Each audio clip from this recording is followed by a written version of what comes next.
Broadcasting live from an Airstream somewhere in Tornado Alley, bringing you the people, places, and stories from the Panhandle to the Red River. This is your Only in Oklahoma show.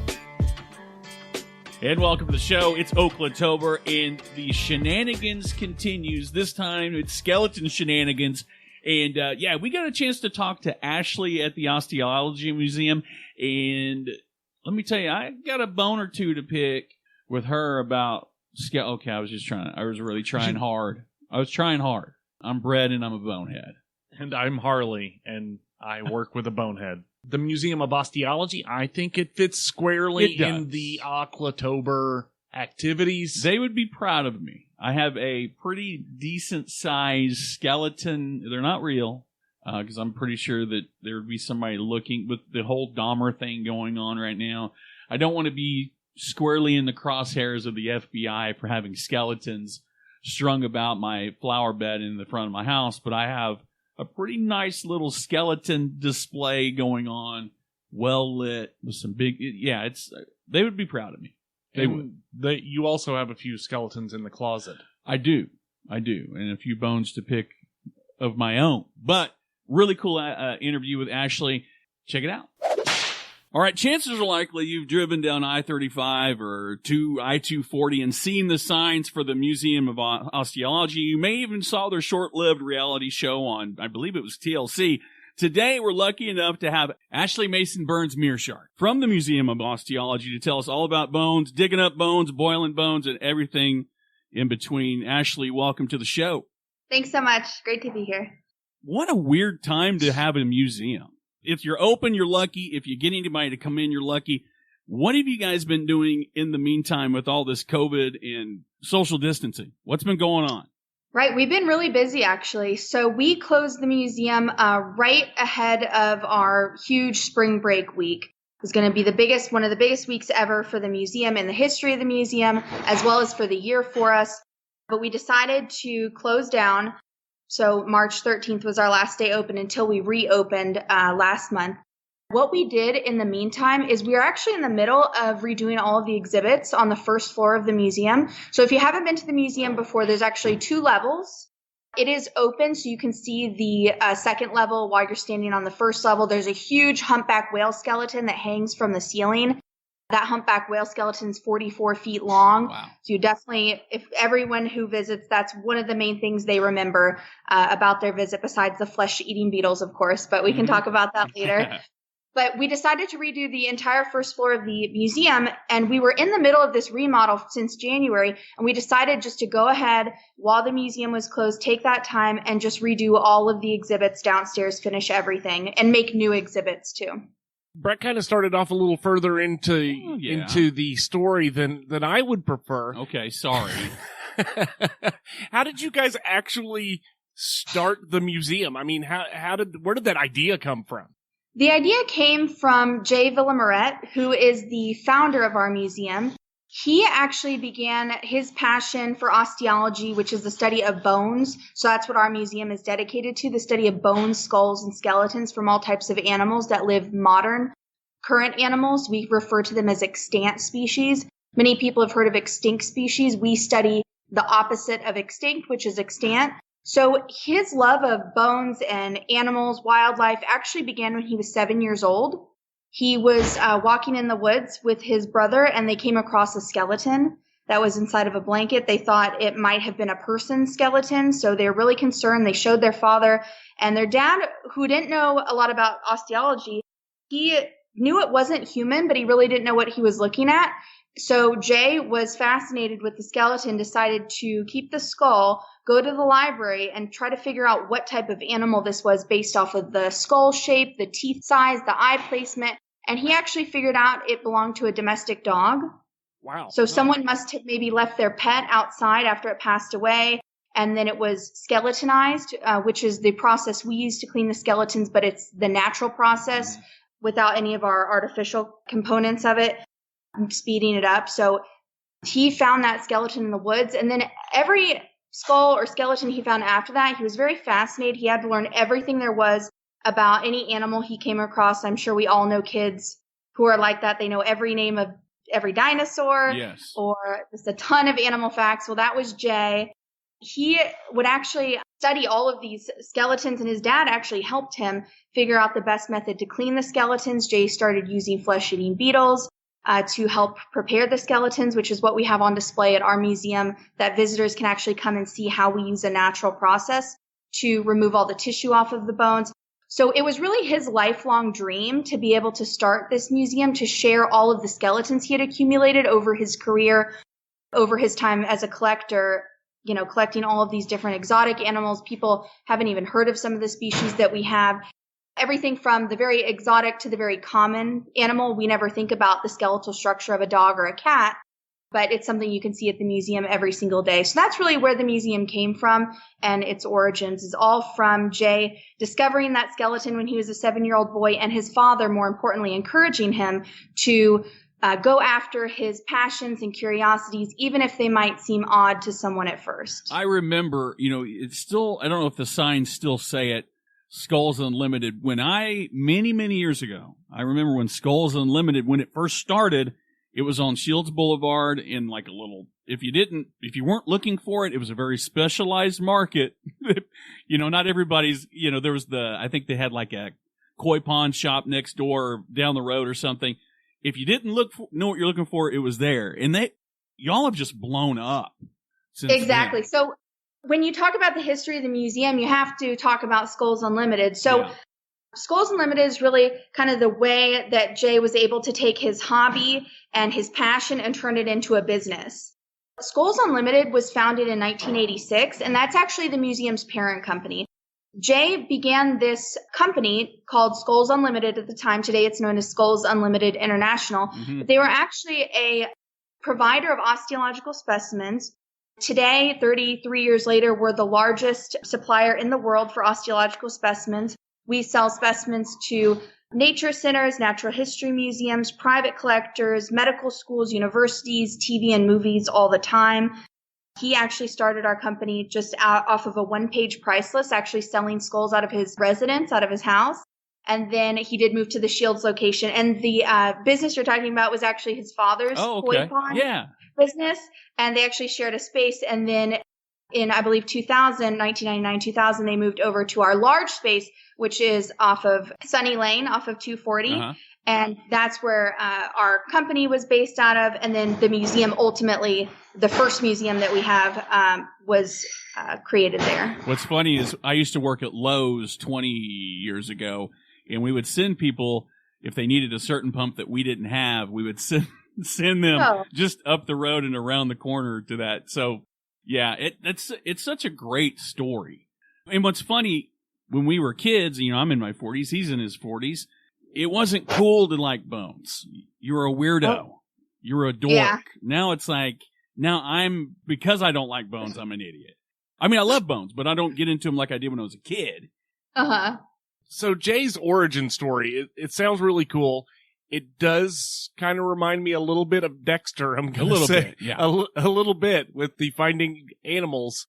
That kind of leads me into asking about one of your passions, which is forensic pathology. Yeah. And you guys have recently opened up a new exhibit specifically around forensic pathology. Yeah, absolutely. So it was really exciting because a lot of the times people don't realize when they come to the museum, they see all of these skeletons. They see 400 skeletons, 800 specimens on display, but they assume that that's the entirety of the collection.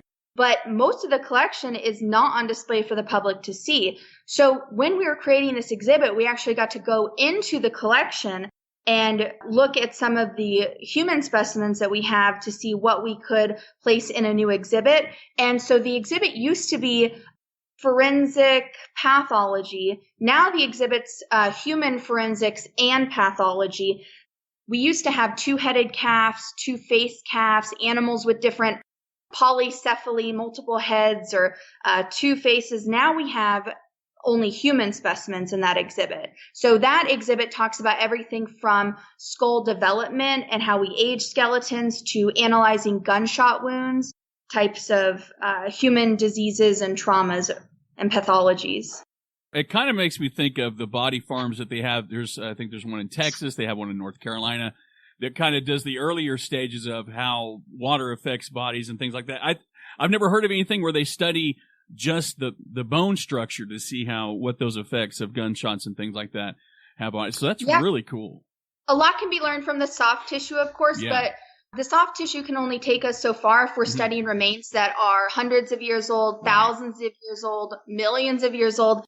It can only take us so far, but by looking at the bone, you can read the bone and you can tell a lot about someone by just looking at their skeletal remains. A lot of this can be viewed from the outside as being a little gruesome. Is this something that would be fun for the kids? They're not Jay, or Brett. Right. Absolutely. So a lot of people don't know what to expect when they hear a skeleton museum or a museum of osteology. They think, what could that possibly be? They really don't know what to expect. But all the time we talk to people, they say, thank you so much for having this. I had no idea I was interested in osteology before I came here. They find it so fascinating. So it's great for kids. And we have a lot of different things that we use to engage students and children at the museum who are visiting. One of the most popular things is our scavenger hunts, which take the kids around the museum. They have to identify animal facts, use the animal skeleton to learn some type of information about the animal. Maybe it's locomotion, how the animal moves from place to place, or maybe it's a special skeletal adaptation the animal has that helps it in some way. We also have our Explorer's Corner, which has different dinosaur bones and fossils. That's really not something we specialize in, but we do have that. Everything from puppets to books, coloring stations there. We even have our own station where you can dissect owl pellets. Ooh, so you cool. can purchase an owl pellet in the gift shop, which is all of if you don't know what an owl pellet is, it's all of the bones and fur from the animals that an owl eats whole. Mm-hmm. They collect in a special pouch in the animal's throat and they cough it up kind of like an owl hairball. Mm-hmm. And scientists, they go through this owl pellet and dissect it. They pull all the bones out and they can actually tell a lot about the health of an ecosystem by looking at it, because it gives us some insight into what type of prey animals are abundant in that area and how well the owls are doing and how well the prey is doing. Not to go back to COVID, but you mentioned having you guys do a lot with, when I talked to Jay, talked about how much you guys do with schools and tours and, like you were saying, all that stuff. And I can't imagine, that's you're a big part of their education. How has COVID, obviously it's affected that tremendously. And moving forward, what are the plans for the future there? How are you overcoming it? Yeah, how are you overcoming that? Well, right now we're open to the public, which was the first step for us, and getting all of our guidelines in place, having to do with occupancy, cleaning schedules, and having our professional cleaning service come in and getting our extra funds allocated for that and grants in place and being able to do that. So that was the first part of it. And now that we're open to the public, now we plan on doing a lot more of our evening events that we had started to do a lot of. The most popular is called Forensic Night, which is a lot of things we've been talking about, your chance to solve a real homicide. Oh, so cool, we're going to start that again. That was by far our most popular event. Now we're just starting it again. July 18th on Saturday, 6:30 p.m. is going to be our very first Forensics Night event since we've been reopened. I think you and I are having a conversation now because Harley doesn't like true crime. And I don't know that it gets more true than actually touching a bullet hole. I just don't think it's something he's interested in. I don't know that you can say that because this isn't the same as true crime. It kind of is. This sounds like you're being dropped into a detective movie. I love it. Yeah, but I don't know. You're no Dick Tracy, man. So sometimes people get drugged to the event by a spouse or girlfriend, boyfriend, or their children think it's really interesting, so they drag them along. And people, once again, they say, I just didn't know what to expect, but I am so glad I came. It was so fascinating. With the true crime wave of popularity, it's crazy right and the forensics TV shows have been so huge. Bones, the TV show, and you even mentioned Dexter, which kind of touches on some of the same things. People love they love true crime and they love to solve cases. So now is their chance to actually be the investigator, be Bones, hold, a specimen, be able to analyze it. We give you the tools to be able to do that, what to look for. Are you looking at a sharp force trauma from a knife wound, or blunt force trauma from a hammer, or a gunshot wound from a medium caliber weapon?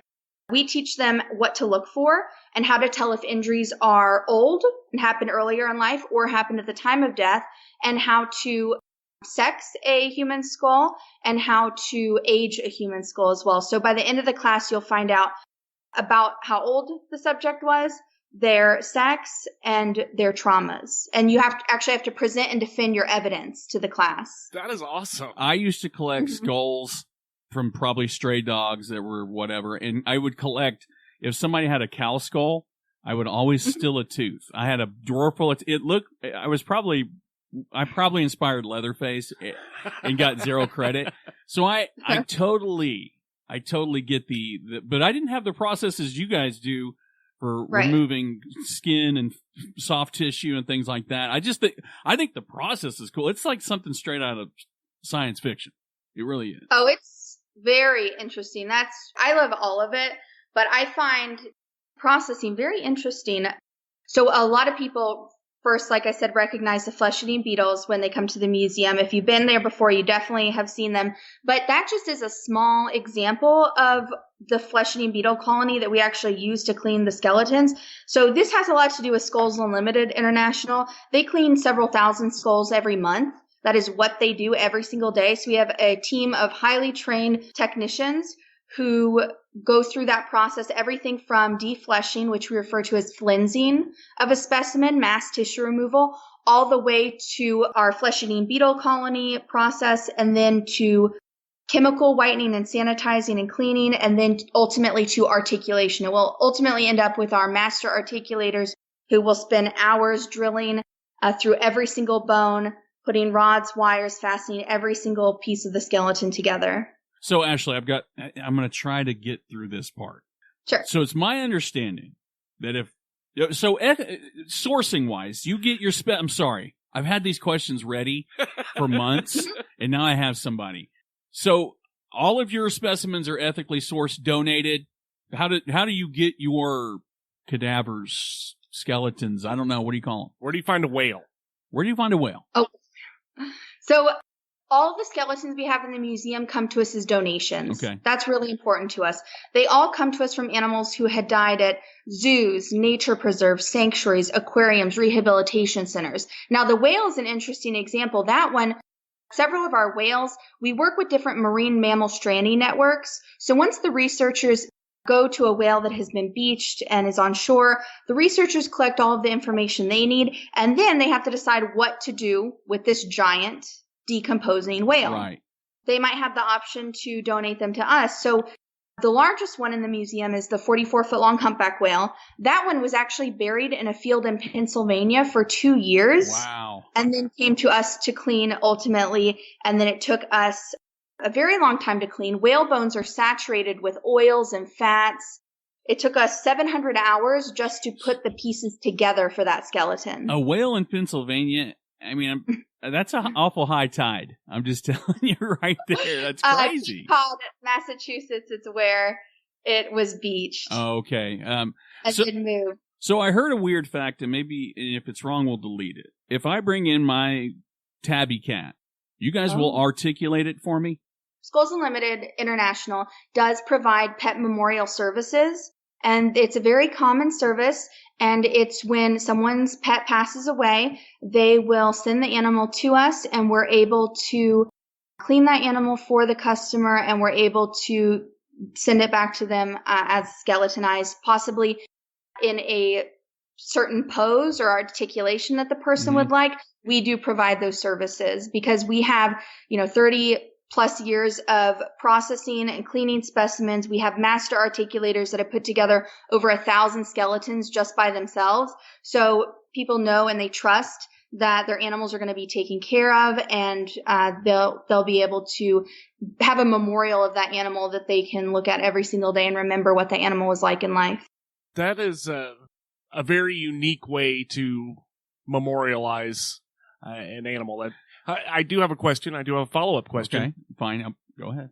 How much would it cost to fully articulate a podcaster, like post-mortem, obviously, I'm not suggesting anything. Don't answer him. Okay, you don't answer him. But I do have a friend who had, this is a true story. Her ex-husband's cat died, and it's been in their freezer for 2 years. So every time they go, every time they buy pizza rolls, they've got to move the cat.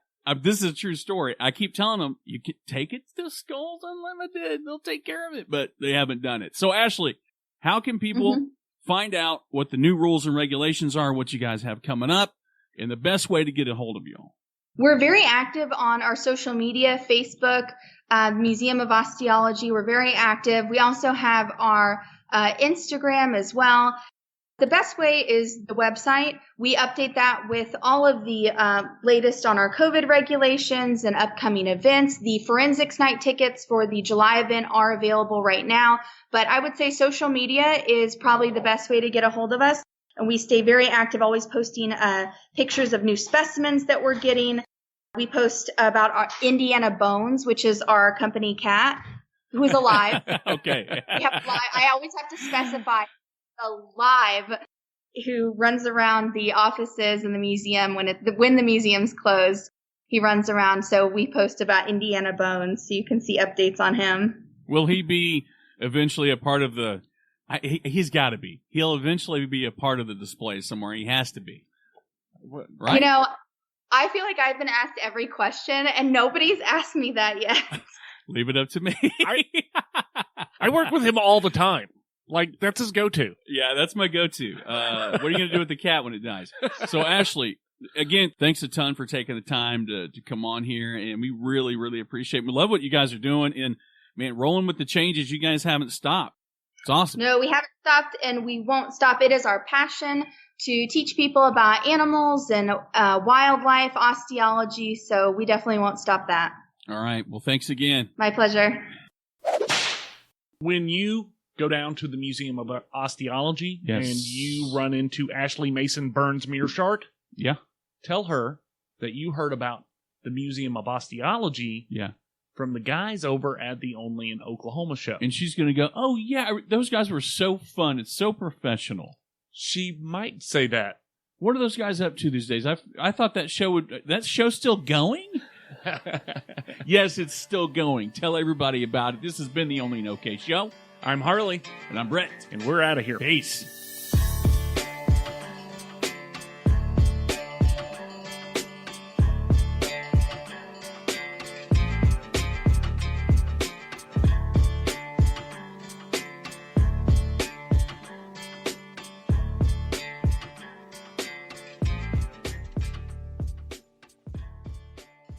Fucking rib bones.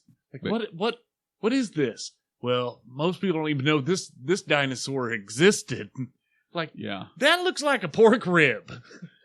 Yeah. This behemoth had 762 pork ribs. Oh man, we wasted that bit about I was waiting to save when we were talking about that bone to pick. So we are doing the Osteology Museum in Bone. Okay. I'd rather it be crooked than not work. Let's go. That's what I wanted to tell you. All right. 3, 2, 1.